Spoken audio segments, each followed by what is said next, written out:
नमस्कार, मैं हूं योगेश चक्रवर्ती और आप देख रहे हैं रैड नेटवर्क। और इस वक्त हम मौजूद हैं राष्ट्रीय जनता दल के कार्यालय में, जहां अभी तेजस्वी यादव ने एक प्रेस कॉन्फ्रेंस करके बिहार के मुख्यमंत्री नीतीश कुमार पर जोरदार हमला बोला है। उन्होंने नीतीश कुमार पर सभी मोर्चे पर नाकाम रहने का आरोप तो लगाया ही, इसके साथ ही तेजस्वी यादव ने सीएम नीतीश से कई सवाल भी किए, खासकर किसानों को लेकर।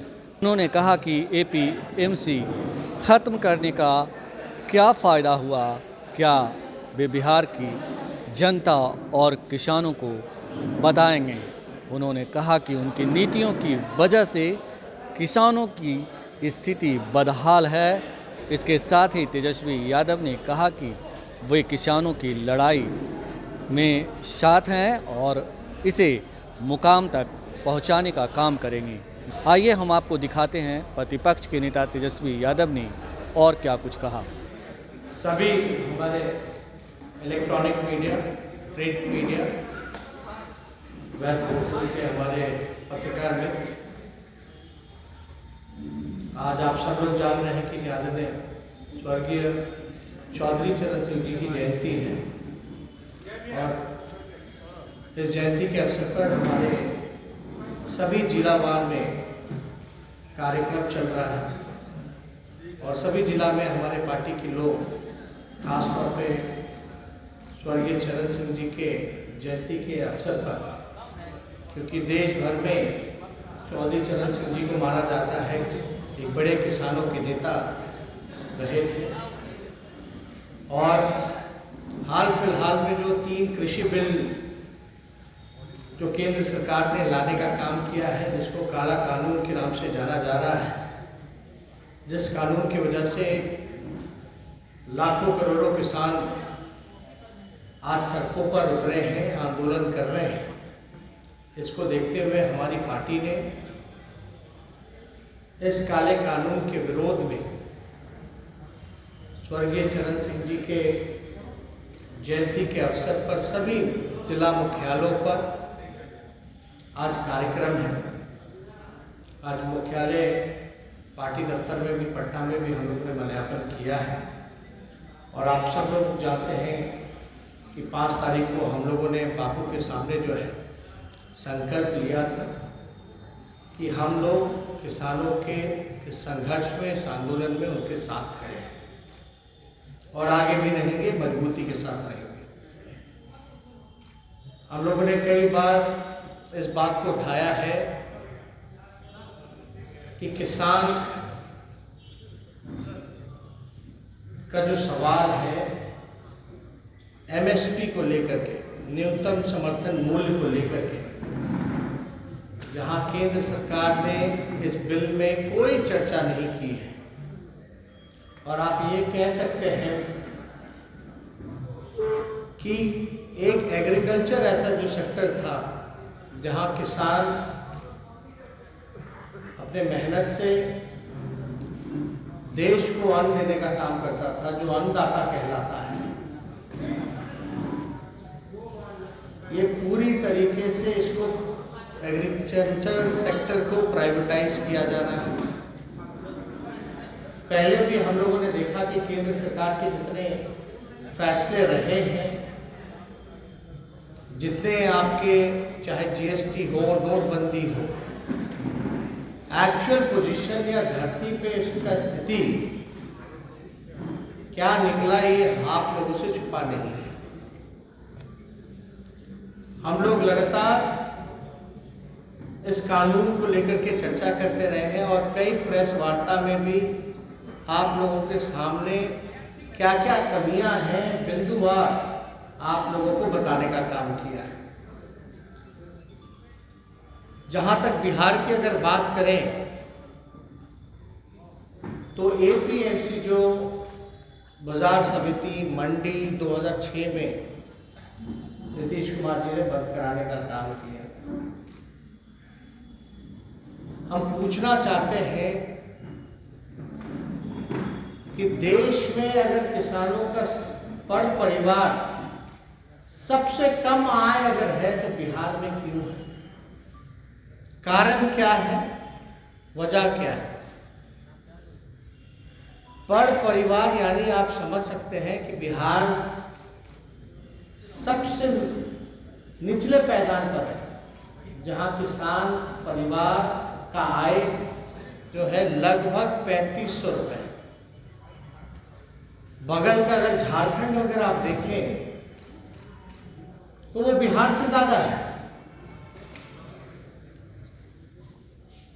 क्या ये सच नहीं है कि जो आज पंजाब में, हरियाणा में जो मजदूरी कर रहे हैं वो बिहार के किसान हैं?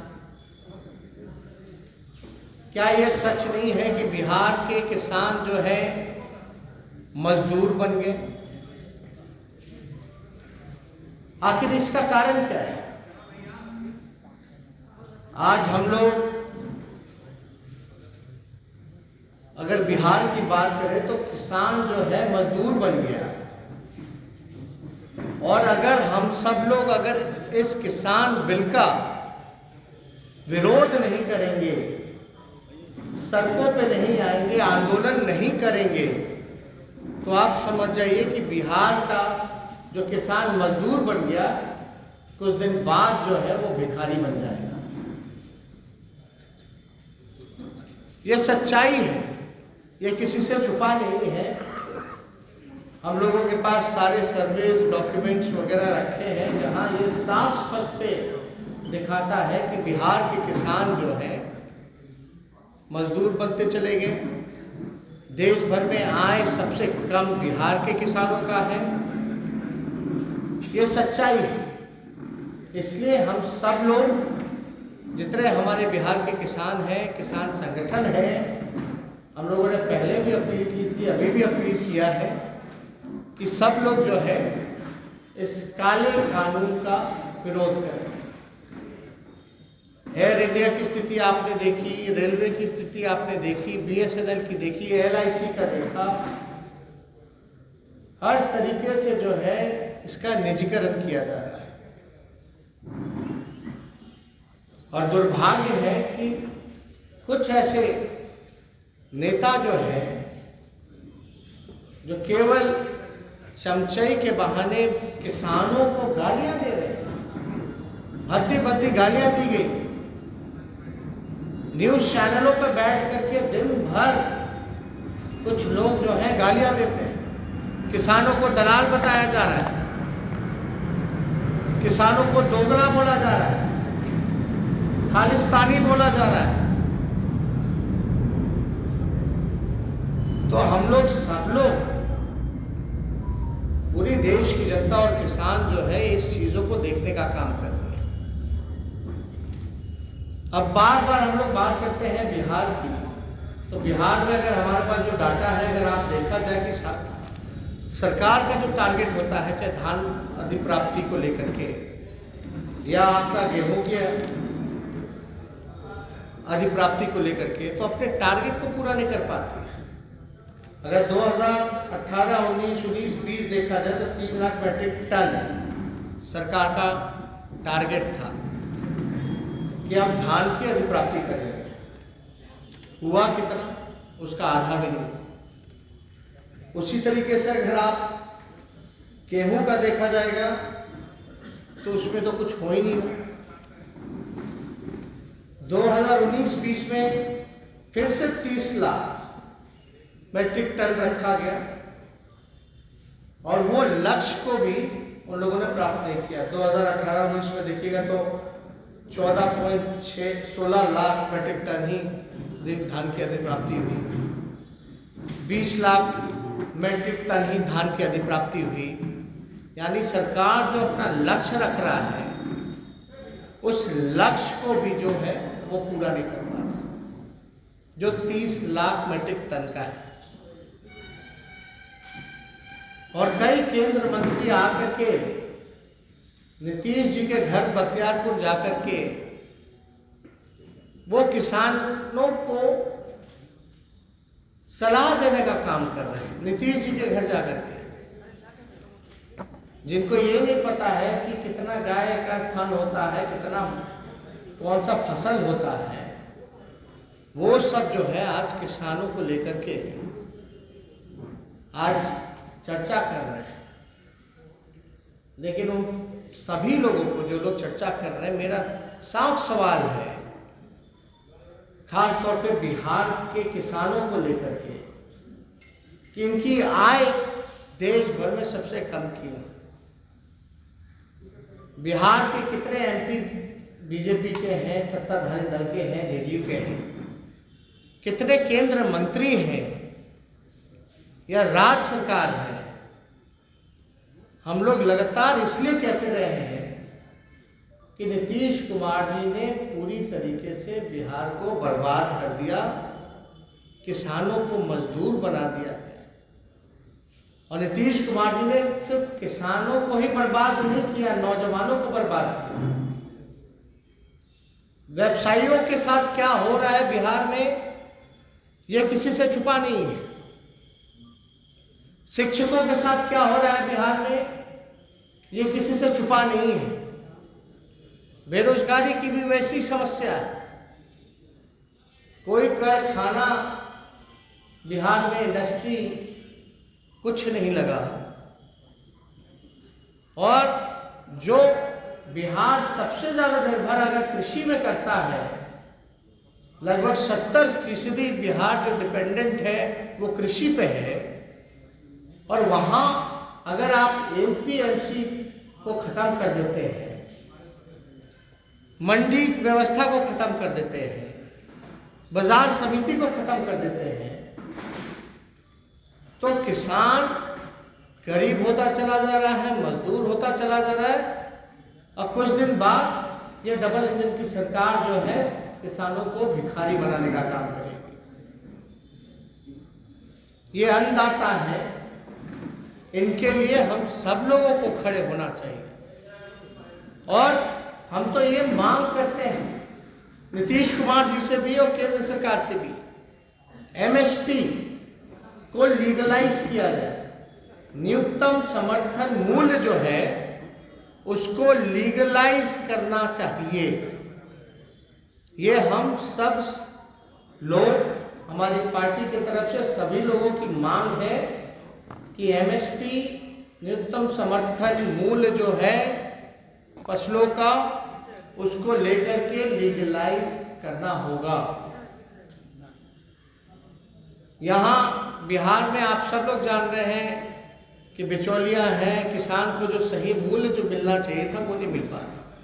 यही केंद्र सरकार ने एक टारगेट दिया था कि किसानों का जो है आय दोगुना 2022 तक वो करेंगे। क्या एमएसपी खत्म करके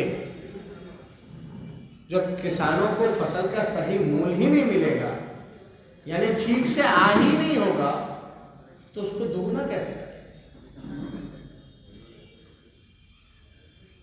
किसान को चाहे बिहार में भी अगर देख ले तो अभी क्या है, धान की अगर न्यूनतम अगर समर्थन बिल अगर तय अगर किया गया है 1800 का, तो कितने पे खरीदारी हुई? 800, 900, 1000। ये बड़ी समस्या है और बिहार के मुख्यमंत्री इस पे चुप्पी साधे हुए हैं। 18 किसान सड़कों पर आंदोलन करते करते शहीद हो गए, उनकी मृत्यु हो गई, फिर भी सरकार को थोड़ी सी भी चिंता या एक ट्वीट करने के लिए भी, जो बात बात पे सेलिब्रिटीज को भी बधाइयां देते हैं, किसानों के मौत पर जो शहीद हुए उस पर कोई टिप्पणी, कोई श्रद्धांजलि, कोई वक्तव्य, चाहे बिहार के मुख्यमंत्री का या देश के प्रधानमंत्री का, हम लोगों ने नहीं देखा।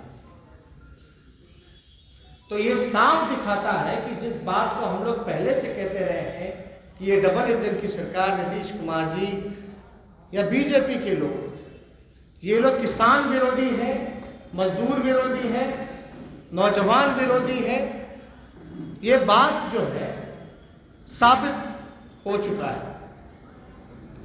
इसमें किसी का कहने से अब कुछ नहीं। लोग तो एक से एक बयानवीर हैं, बयान देते रहते हैं, उनका काम है बयान देना, लेकिन सच्चाई क्या है, हकीकत क्या है, ये हम सब आप लोगों के सामने उजागर हो गया है। इसलिए हम लोग सब लोग आज चौधरी चरण जी के जयंती के अवसर पर पूरे बिहार में हर जिला वार हम लोग जो है हमारे पार्टी के वर्कर नेता उनको श्रद्धांजलि देते हुए इस आंदोलन को मजबूत करने का काम कर रहे हैं।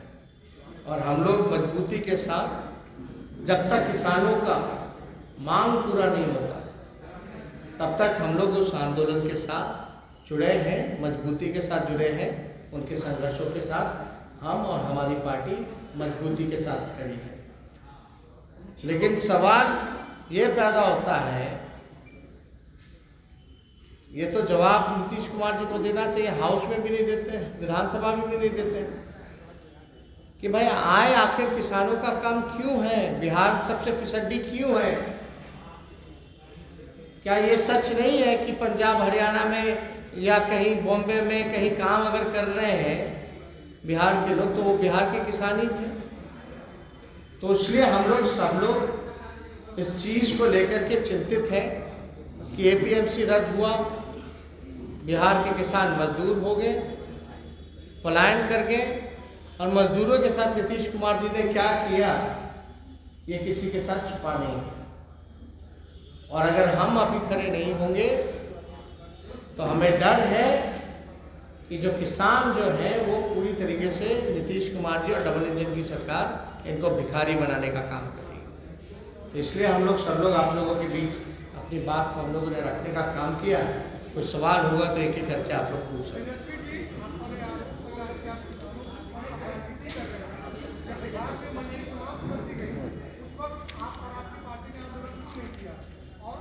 नहीं, इसका विरोध जिनका मेमोरी कम है उनको शायद ये नहीं पता होगा, उस समय भी इसका विरोध हमारे पार्टी ने किया। विधानसभा में भी अगर प्रोसीडिंग अगर निकाला जाए तो आपको रिकॉर्ड में मिल जाए। तो ये वही लोग बोलते हैं जिनके पास बोलने के लिए कुछ नहीं है। जो आरोप लगा रहे हैं उनसे सच ही पूछिए ना, क्या वो मानते हैं कि बिहार के किसानों का आय सबसे कम है देश भर में? क्या बिहार के किसान मजदूर बन गए हैं? कारण क्या है? और जो एपीएमसी खत्म किया गया, मंडी व्यवस्था खत्म की गई, बाजार समिति खत्म किया गया, तो उसका फायदा हमको कैसे मिल रहा है? क्या कौन सा फायदा मिल रहा है? किसानों को कौन सा लाभ मिल रहा है? कौन सी व्यवस्था सुधर गई है? या क्या किसानों का आय दुगुना हुआ एपीएमसी रद्द करने के बाद? तो ये सवाल है, ये सवाल का जवाब उनके पास नहीं है, इसलिए ये बवंडर क्रिएट किया जा रहा है। आज किसान सड़कों पर है तो आज बीजेपी के लोग हर जगह सम्मेलन कर रहे हैं, किसान सम्मेलन।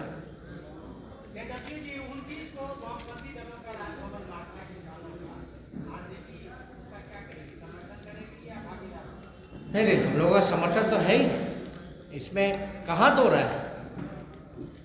जिस मुद्दे को लेकर के वो लोग राजभवन मार्च कर रहे हैं, उसी मुद्दे को लेकर के उससे पहले तो हम लोग बापू के सामने संकल्प ले लिए और हम लोग तो साथ में हैं। हम लोग तो वो लड़ाई पहले से लड़ रहे हैं। और हमारा तो अगर विधानसभा भी जो ये अभी चालू हुआ था, जो सत्र था, उसमें भी सदन के बाहर सदन के अंदर हम तीनों पार्टियां जो हैं, लेफ्ट के हों, कांग्रेस के और आरजेडी को साथ खड़े रहे इस मुद्दे को लेकर के भी। तो हम लोगों का तो सहयोग समर्थन है। हम लोग समर्थन किसानों के साथ, हमारा संघर्ष किसानों को लेकर के। आज किसान सड़क पर है और 18 किसान जो है वो शहीद हो चुके हैं, लेकिन कोई प्रतिक्रिया नहीं आती। जिन्होंने अपनी जान गंवाई है उन पर एक टिप्पणी नहीं करता।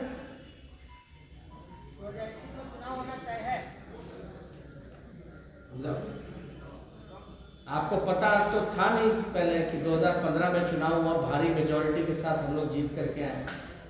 और बिहार का अगर इतिहास देखें, 4 साल में 4 सरकारें बनी और हमने तो अपने कार्यकर्ता, अपने जितने नेता हैं, हम सब लोगों से कहें कि भाई कभी भी चुनाव हो सकता है, आप तैयार रहें। तो कोई भी पॉलिटिकल पार्टी को तो चुनाव के लिए हर वक्त जो है वो तैयार होना चाहिए। स्थिति परिस्थिति कैसे बदलती रही है बिहार में, इतिहास गवाह है, इसमें तो हमको ज़्यादा कोई टिप्पा टिप्पणी नहीं करना।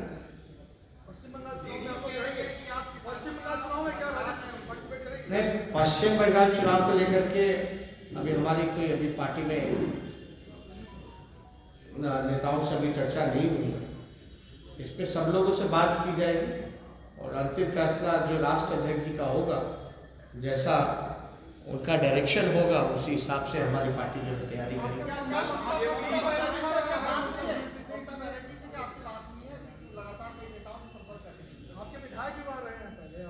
नहीं, चुनाव तो हम लोग लड़ते रहे हैं, बहुत जगह लड़ते रहे। हम लोग राजस्थान हो, यूपी हो, झारखंड है, बंगाल है, नॉर्थ ईस्ट के मणिपुर में हमारे चाचा विधायक हैं। लेकिन इस पर फैसला जो होगा वो राष्ट्र अध्यक्ष जी का होगा कि चुनाव लड़ना है नहीं लड़ना है। और बातें तो इनफॉर्मली तो सबसे होती रहती है। पॉलिटिकल लोग हैं, ऑपोजिशन के लोग हैं, तो आपस में सब लोगों से बातचीत होती रही।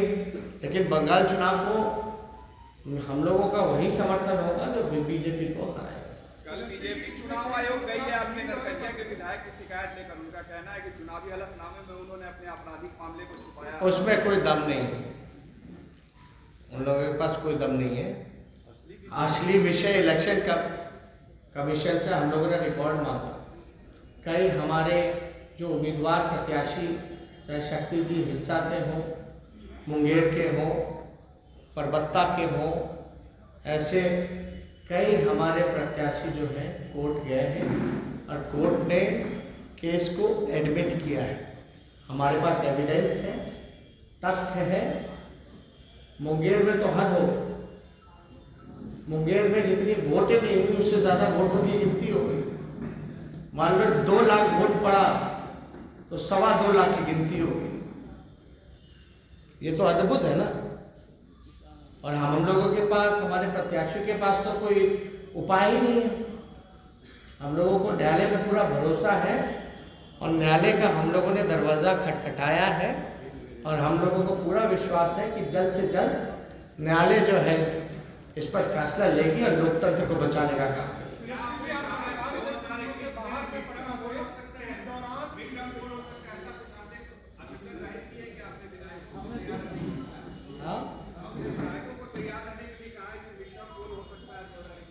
नहीं, विधायक ही नहीं, सभी लोग, पार्टी के जितने पदाधिकारी हैं, कार्यकर्ता हैं, सभी लोगों को हमने बताया कि आप तैयार रहिए।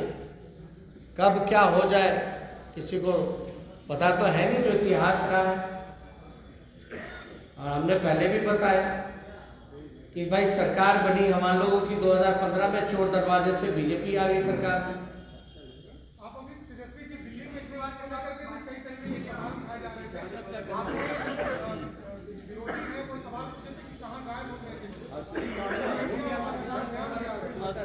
आपको एक बात समझना पड़ेगा।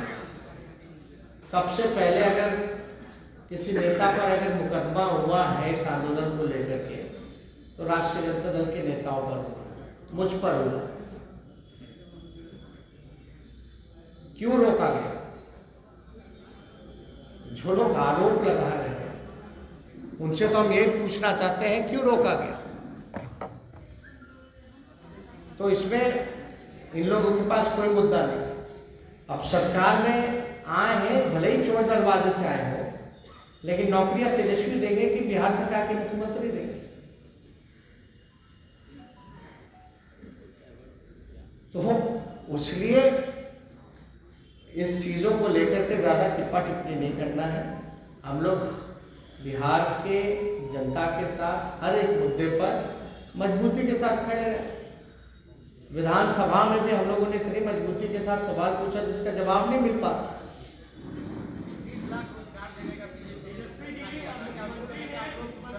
80 लाख दे दिया है वहाँ बंगाल में, तो वादा है ना।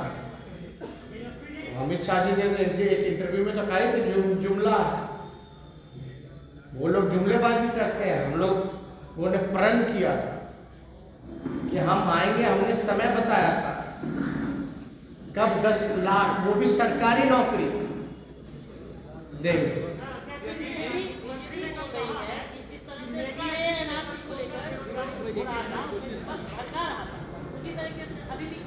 अरे क्या बोलेंगे ये लोगों के पास कुछ बोलने के लिए है? ये सब कोई मुद्दा नहीं है। उनको साफ तौर से आप पूछिए कि बिहार के किसानों का आय सबसे कम क्यों है, बिहार के किसान मजदूर क्यों बन रहे हैं। और ये आइए